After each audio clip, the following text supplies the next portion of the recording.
picked up a lot of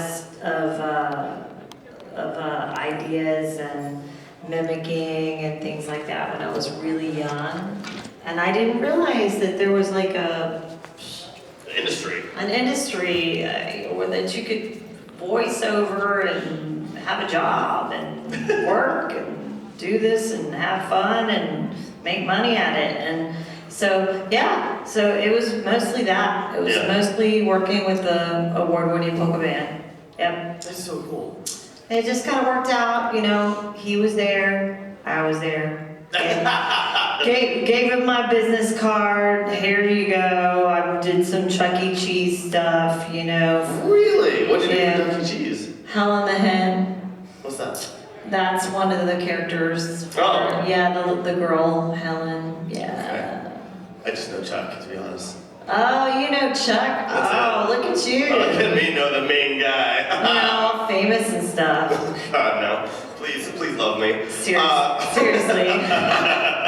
But like, yeah. Okay, yeah. So you start off obviously with some obscure stuff, and like obviously had to work your way to Dragon Ball. But what was at that point more of your, I guess, drive? Was it with music, or was it kind of just doing entertainment in general?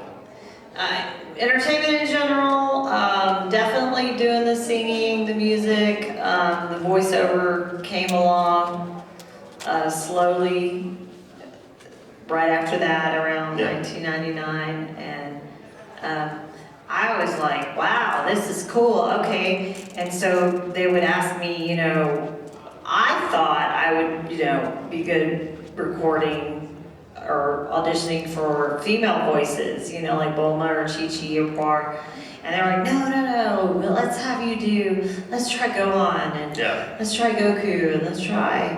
And I'm like, whoa. I was kind of confused, and they were like, no, just sound like a little boy, just. You know, just sound like a little boy. Yeah, I just sound like a little boy. I was like, okay, Bart Simpson, my guy from King of the Hill, Billy, Bobby, or whatever his name is. And I was like, okay, let's just do this. And they liked it. So it worked out great. So cool. I'm very, very grateful for that opportunity, because this gives me the advantage to go out and get to meet you guys. This is my favorite part of what I do, is meeting the fans. Yeah, absolutely. And like with you and your range, because honestly, your voices are all. I mean, you've done Case Closed. You've done so many different things that have a consistent, you know, track record. But like in the early 2000s, there was that whole lull. It was hard to find work for so many voice actors. How did you kind of just perceive it? Just essentially, like, how did you get through it, and what would you suggest if that were to be the case again? Yeah, I had to get actually a full-time job as a sales representative for a snack food company. So that was kind of interesting. Yeah, I didn't think I would ever do something like that. But I did that, and it was so fun. And I got to like drive this big giant van, you know, with a big pretzel on the side of it, and it said, "We break for mustard."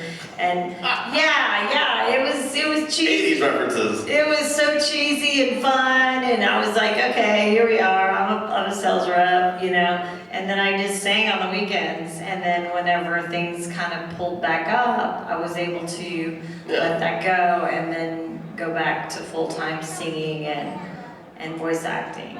So. Anybody have a question?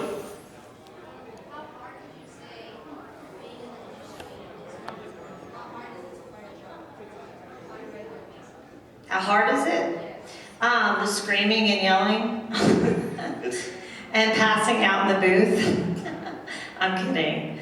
I never pass out in the booth. But just keeping up the stamina, you know, just rocking it out, and, you know, screaming and yelling as long as they want you to scream and yell.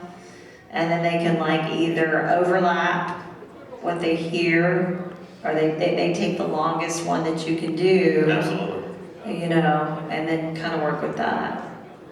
So, yeah, the stamina and the just keeping the energy up and screaming and yelling. I mean, like, hey, you know, the Cell Saga.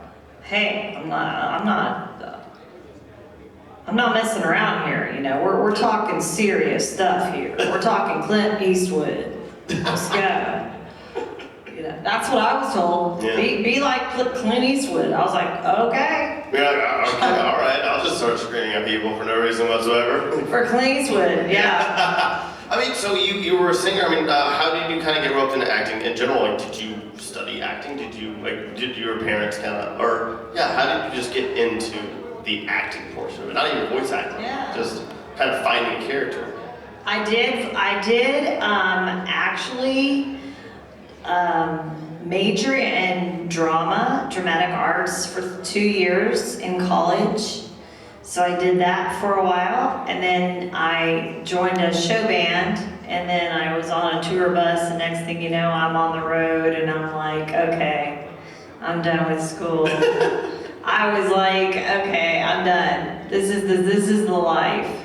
So I basically just gave up my whole academic aspect of my career, which I didn't have to do. Yeah. But I was so addicted to the singing and the performing and it was very nostalgic, and we did a lot of Las Vegas stuff and costumes, and it was just so exciting, and I couldn't turn it down. Absolutely. So is that with the polka band as well? Yes. Oh, cool. Yeah, I did a lot of that, and then I did just backup vocals for some of their albums, and you know, it just kind of built up from there, just based on talent and when they needed certain voices and when they wanted a certain sound. I was fortunately in the area. Yeah. You know, Dallas, Denton, very close, like 30 minutes apart. Yeah. So yeah. And so, That's greatness. did you grow up with I guess after college and you were performing, you're on stages a lot, would you ever just do like a theater show or anything like that kind of just get that creative juice going? If you, like you said, like sometimes you just don't get gigs sometimes, and you just kind of like, I need to be on the stage, I need to do something. Would you ever just do any work like that? Absolutely. I did a lot of community theater, which has nothing to do about money. But, I mean, it doesn't pay. But that's fine. But I did a lot of that when I was much younger. Yeah. But I would definitely consider doing more of that. Absolutely. Yeah. Do you use, because now, I mean, it's so funny. It started off with anime doing this voiceover work, just in that small, tiny booth. And now, like, you look at the booth now, they're like gigantic now. I mean, just going into the booth, do you ever just kind of just take up the space now? Be all the actor go with whatever you're working on? Yeah. I mean, you know, lately there's been a bunch of stuff because I'm not in super archive, but you know, if there's like a video game and there's a show that I'm doing now that's called The Adventures of Ryan DeFreitas, and I play the mom. She's like, I don't know, 37 or 38. And she's so cute, and she's got her little purse and her little coupon. Yeah, it's really cute. It's really cool. It's not anime. It's they animate around our voices. Okay. Which is completely opposite, which has been a really interesting turn of events, because it's like, wow, really we're switching it out, you know? You also just get to make it your own. Yeah. Yeah. Yeah. Do you like working on original stuff, or do you like working on like prerequisite stuff, I guess? Like, what would you rather kind of work on, I guess? You know what? I like it the same. I like voicing. I like matching the flaps, the voice flaps. I think it's a little easier when you don't have to do that. You know, because then they can animate around you. You know, but I definitely love, you know, voicing, you know, stuff that's already there. You know, the Japanese anime, you know, the Japanese anime. They know what they want me to do. Right. And they're like, you know, and what's cool is when you get really into it and you're really focused, in my situation anyway, you know when it's not right the first time, and then you watch the video and you try to match the flap, and then so you do two more, and so usually one of the three works out. Yeah. Yeah, and then Absolutely. they just kind of rewind it, I mean, now they do much more digital stuff, but yeah, The so. whole ball game has changed completely. Right. You want me to do what now? Anybody else have any other questions? What's going on? With anime now becoming more international and also with English movies, not only in the United States but English-speaking countries, what does it feel like, as a voice actor, that your voice can be heard not only in the US but outside? Because you have Canada, you have England, you have Australia, you have Philippines, you have other places. What is your reaction to that? Wow, hey, that's awesome. I'm from Texas. No, that's great. I mean, I think it's amazing. I mean, I didn't even know. I mean, like, I remember when I first got the job, way back in 1999, and I went to Italy in January of 2000, and Dragon Ball Z was on TV, and my character was there speaking Italian.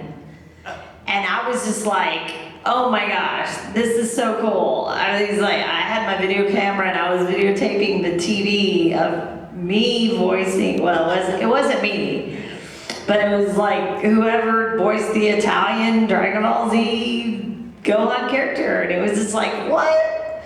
So. You kind of like watch it, like, I did not like better. No, I was like, this is cool. And then I went to, a couple of souvenir shops and found some like, Dragon Ball Z stuff and like some, sweatshirts and stuff. I was just like, what?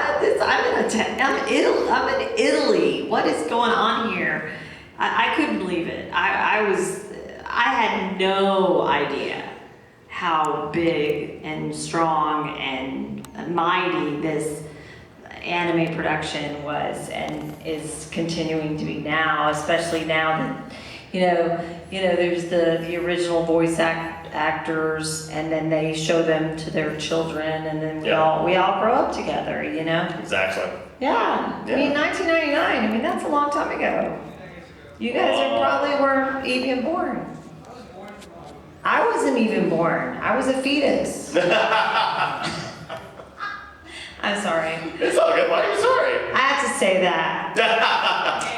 I was a fetus. My mom used to sing me that every night. Anybody else have any other questions? Anybody else have a question? What's going on, buddy? Have you ever played any of the Dragon Ball video games before? Do you play video games? No, I don't know how. Well, there's a button. There's a start button, and then there's like There's the a up button. and down, and there's the Miss Pac-Man. Yeah, there's an amazing thing now when you turn it on. You're like, I can't wait to play this game I've been waiting for, and then it says, oh, you have to upload the software. You have to upload the update, and then you just kind of sit there for 72 hours, and then you cry yourself to sleep. It's great. 72 hours? No, Oh my God, I'm gonna cry. It's more like 2 hours, but still. Like, I would be like asleep, trying to wait. I can't wait to play this game.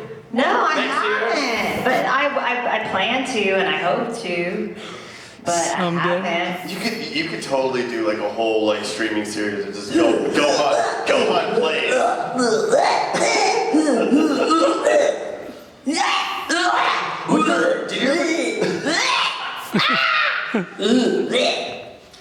You know what you remind me? You know what you remind me of? That's like my family. That's like a family reunion at dinner time. It's like, anyway, self-deprecation. Let's do this. Family reunion, that's great. Yeah,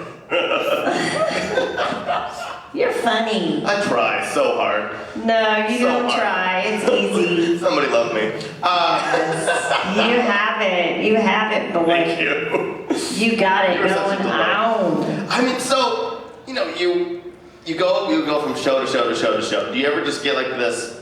Have you ever gotten stuck on a character? Because I did theater, and I did one show, and I did another one, and the character was nothing like the character as written or performed before, and I was like, I'm doing the same character as last play. Screw it, I'm not getting paid for this. It was community theater, so it's like a character. I'll do the same character. But have you ever done a character like, and it just kind of stuck with you onto the next project? Mostly the Dragon Ball. When I was in Dragon Ball GT, there was a lot of Dragon Ball GT. A lot of. He got changed into a little boy again. That was really cool. But whenever I did Isekai, oh my gosh, she only did like 6 episodes, but I really embraced her because she was like, oh my, I'm not nosy. Oh, I'm so embarrassed, and so it's just fun, it was just, I wasn't even chosen originally for that character. Really? No, it's just like, hey, try this character or whatever, and then I did, and then I got it. So it's like, it wasn't even planned. Yeah, it wasn't even like on the table. She's only like 6 episodes or whatever, but like her voice is so different from Dragon Ball, from Goku and Gohan. So I've had a lot of fun voicing Isekai. That's really cool. And Baby Trunks. Oh, really? That didn't pop up in my search. That's cool. Yeah, you like it when Baby Trunks pees on Yamcha. He loves it. That's my favorite part of the whole series. I'm like, they could have said it right there. It's Just let done him deal. Let him pee. It's all good. Anybody else have a question? I guess. Go ahead. I was going to ask about Case Closed. Were you chosen for to sing the ending and beginning theme songs originally? Can you talk about that process? Oh yeah, the ending and theme, yeah. I believe, if I'm not mistaken, oh my gosh, I hope I'm not mistaken. I sang the ending, the Sayonara Bye Bye. Or wait, Case Closed? Yeah, Case Closed. Ooh. Do, do, do, do, do, do, do. I selected somebody actually to do that and produced it. But I did the opening and ending theme for Kitty Grade, which was really cool. Oh my gosh, those songs are so pretty. And then there's, what's that? Yu Yu Hakusho? Yu Yu Hakusho. I did Sayonara Bye Bye. And then I did do a Case Closed song, but I can't remember the name of the song. But I definitely did a song from that show. I just can't remember the name of it. Yeah. How did you get into those? Well, it was the same company. Yeah. It was Funimation. It was I don't know, 2001, 2002. But that wasn't what the band you were with. So like, did they have a band kind of for you? Yeah, they had the polka band. Oh, they did? Yeah, they used the polka band. Huh. Yep. And I helped produce, and well, the thing is they wanted to use me on all the songs, but they wanted to have some diversity, so I helped them find some other vocalists to work with. Yeah. And produce. So Okay. that was really cool to be on the other side of the table and be like, okay, we're gonna sing this song. You're kind of like, I'm Mr. Bigwig. Yes, no, yes. I got Tiffany Vollmer, who was the original Bulma. I got her to do one. That is cool. I know, I love her. Oh my God, I love her. And then there was like another friend of mine who sang the opening to, what was that other, Indelible Sin? Well, there's Indelible Sin. You've done so many. There were so many, yeah, Case Closed. I think it was Case Closed, yeah. I think it was Case Closed.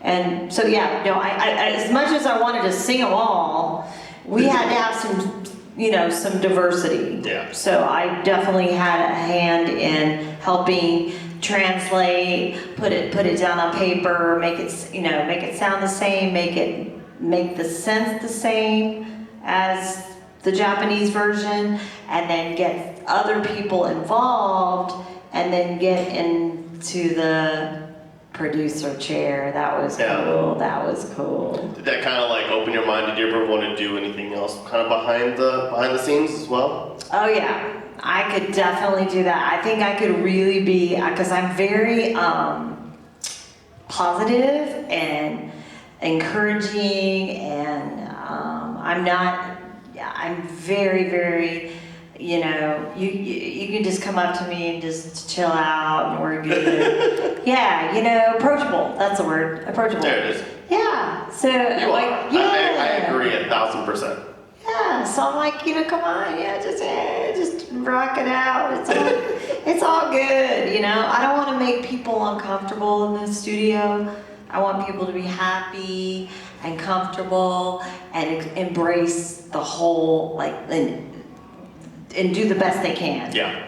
And that's kind of where all that began. That's so cool. Yeah. Would you ever want to do like voice directing? No. Like actually be there and just be like, do that take again.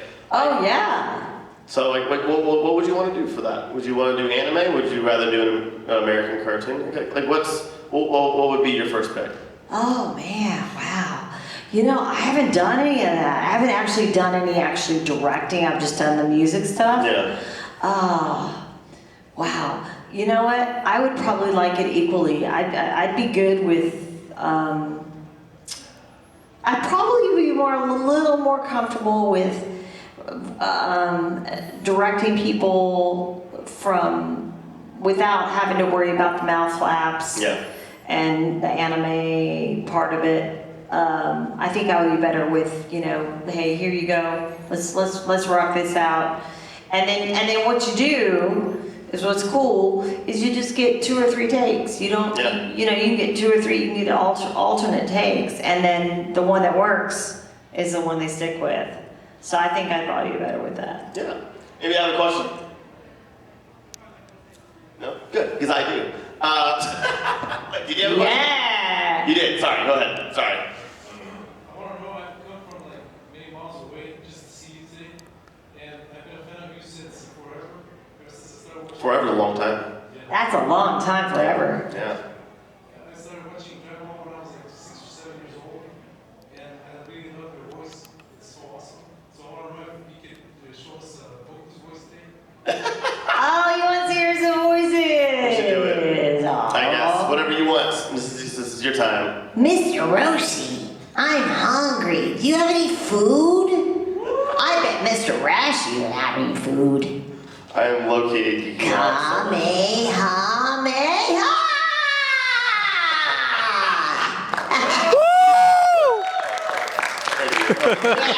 And like it's so cool sitting next to you. I'm trying to be professional. I'm not really good. You're so good. No? Oh my god. Thank you. Could you say that to my mom real quick? That's good. No. But Yeah, and then there's Gohan. This fight cell is meaningless. This is crazy. I will fight for my friends. This is gone for the rest of the day. yeah, Thank you. thanks a lot. Thank you, and peace out. I'm just kidding. But yeah. So right now we've been talking a lot about Dragon Ball Z because of obvious reasons, but nostalgia is so big right now, and with Dragon Ball Super, with Sailor Moon Crystal Chronicles, I mean everything is coming back. Now, if you were to kind of work on something, do you find it's kind of cool to have like the nostalgia factor into it, like regardless if you worked on it or not before, or would you rather work on something that's so new and fresh and that's just something that nobody's seen out here? Well, as an actor, what would you kind of prefer doing? Well, I would like to do both, but if I had to choose, I definitely am into the nostalgia. I'm an oldies chick. I grew up in the 70s, when I was a little baby girl. I love disco. I love music. I'm a singer, so I love all the 80s music. And so, I would have to say that I would prefer that. Okay. The nostalgia stuff. You're somebody who kind of just holds on But to if that. there's something really cool and something really new that nobody's heard of, that's like totally neato for you, I would jump right on it. How would you, as a creative type and also as an actor, how would you kind of pursue that kind of to get that momentum to work on something that is so new and fresh? Like, what gets you so excited, and then you will just, what would you do to go out of your way to try to get onto a project like that? I would just respond to my emails. They already contacted me. Okay. They're asking for me, baby. No, I'm kidding. No, I would reach out and just, see what's going on, and, hey, you're looking for voices. It's great. It's awesome. Here I am. You like my voice? Awesome. You don't? That's cool too. I've just learned to definitely accept rejection. Yeah, I mean, absolutely. it's just not always going to be there. Yeah. So, but yeah, I mean, I would definitely rather work on the older stuff and then do the English dubs. And that's just what I'm just mostly used to. But it doesn't negate the fact that I would like to work on some of the newer stuff too. So, yeah. Do you kind of keep an eye out on it, like on just projects? Do you just kind of follow things a little bit? Yeah, I get, I've got an agent, I get some voiceovers for like radio or TV stuff, and Good money. I may or may not get it. Most times I don't actually, and that's fine. It's kind of the way it is. But when I do get it, it's really fun, Yeah. really cool, and I'm always ready with a business card. You ready for some more work? Here you go. Absolutely. Yeah. Anybody have we have time for about 2 more questions. So anybody have a question real quick? This is it. All right. I'm curious, so you mentioned about staying in touch with your agent to keep you apprised of what's kind of happening out there. So when you have your voice already out there, do you have to continually update your sample tape or something so that they can hear your voice and new perspectives on it? Or how does that work? I don't necessarily have to do that. My agent would probably appreciate it if I did. And get the new headshots done and everything. So yeah, I'm a little behind on that department. But you're Goku though. Who cares? Yeah, but because I got the the Gohan stuff before I ever had an agent. Is So- there any Wow. typecast, voice typecast in that regard? Say again? Is there, you just mentioned, but you're known as Goku. Oh yeah. Is there a danger of being voice typecast? Oh, typecast, yeah. Oh, yeah, I've definitely been typecast. How do you feel about it? No, it's not fair. Really? No. It's so weird. Some actors love being typecasted. Like, I think with me, I would love to always be the villain. I don't think I could ever get tired of being like a villain. That's like all I did like when I was in college and stuff. Even though I'm like bubbly and crazy, I just love playing it. So do you ever just get kind of like excited, like, all right, cool, like, and trying to do like little spins on it every single time? Or is it just kind of like, okay, I'll do it, but all right. Well, early on, when the company was really brand new, like in 1999 and 2000, kind of right around in there, the studio was really small, and so we only had one studio, and so it was like one studio, one engineer, one ADR person, and so it was a little bit easier, to do extra voices, like, hey, let's try this, let's try that, and then the company grew and grew and grew and grew, and now the company is so big that that's not necessary. Yeah. So it's actually hard. It's really hard. It's hard for me to even get an audition anymore. I understand that. Do you ever, because now I've seen it a few times behind the scenes and stuff, there are a lot of instances where some voice coaches or voice directors want to have multiple actors in the same room. Have you experienced this yet? And how do you feel about it? I have. There's been some like crowd scenes, where people are like screaming and yelling and like, oh yay, this is awesome, blah, blah, blah, blah, blah. And there's at least 4 or 5 people in the booth. It's so funny. We have so much fun and we laugh because no matter what you say, it's nonsense, like you said. So no matter what you say, you don't really get heard. Yeah. but then that makes us all laugh, and then, you know, oh, excuse me, ma'am, is this your leg? You know. I'm gonna read the entirety of this Cheesecake Factory menu in a second. Right, and so it's like whatever, you know. But yeah, it's called Walla, WALLA. It's called Walla, but you can layer stuff on, and they can layer it and layer it and layer it. You know, there's all kinds of stuff with computers now that it's not necessary. But back when I was in the show and doing the original scenes and things like that. Yeah. Yeah, we were definitely in this. We were like squishing up in the.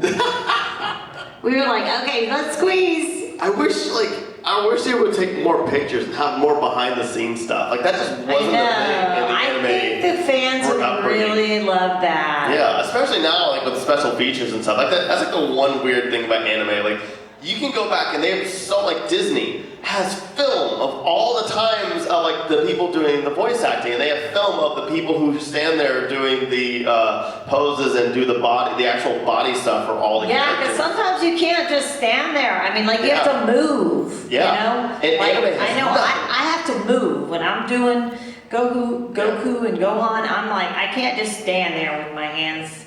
I'm like, you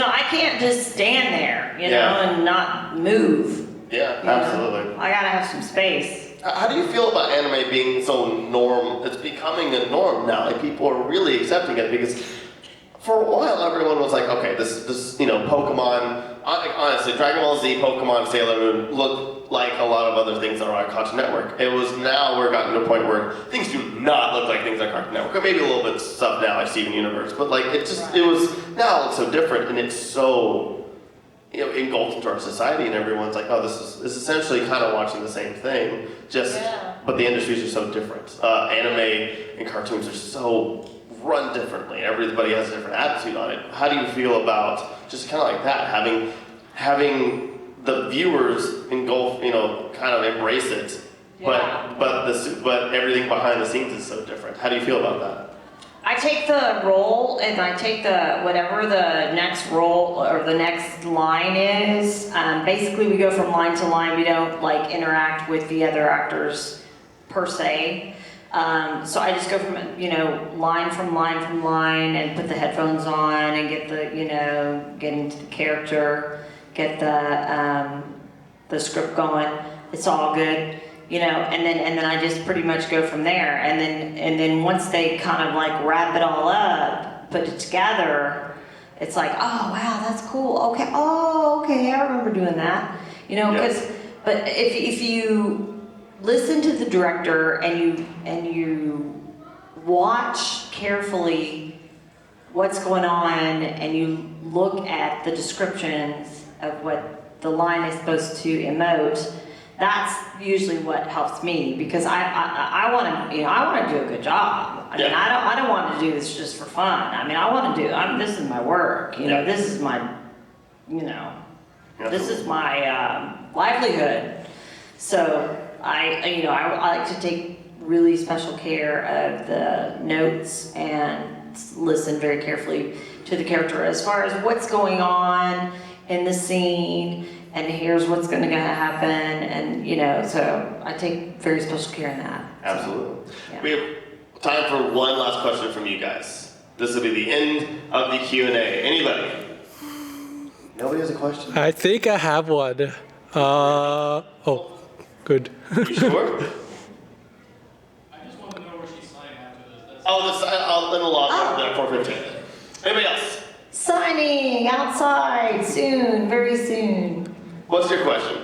My question is, as a singer, what is your advice to another singer? Oh. You don't get that question at concert much. Well, it depends on what you kind of want to sing. Like, what's your, nature, the natural sound of your voice.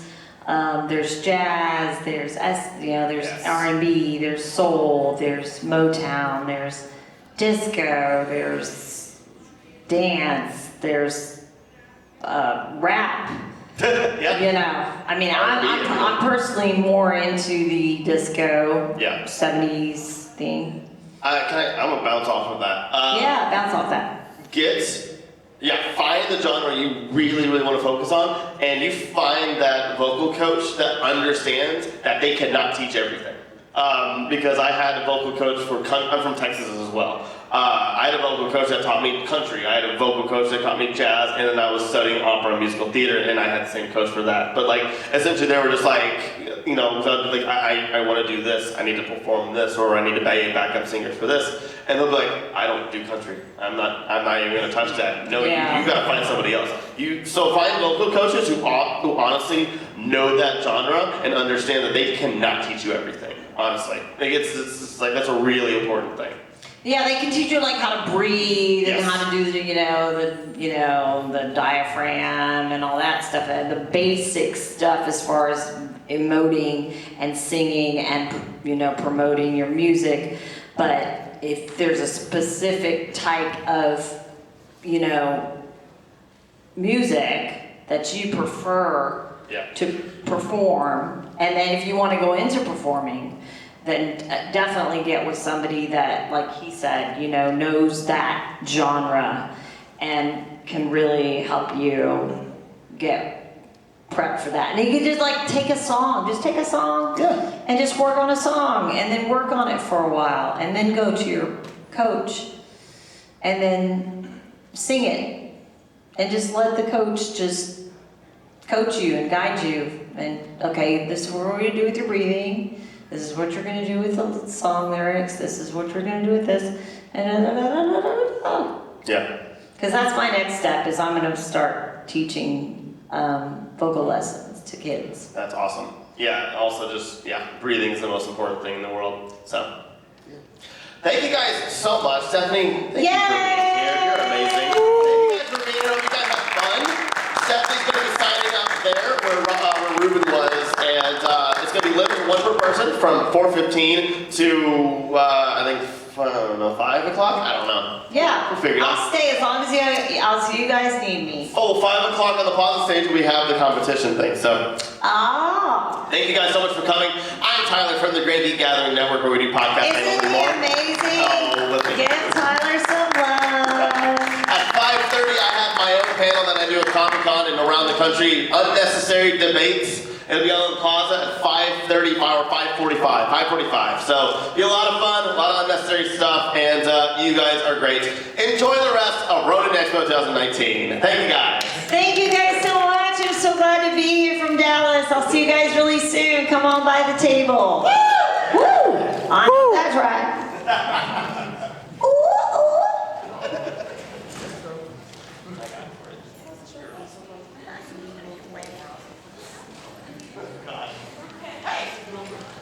Can I call you?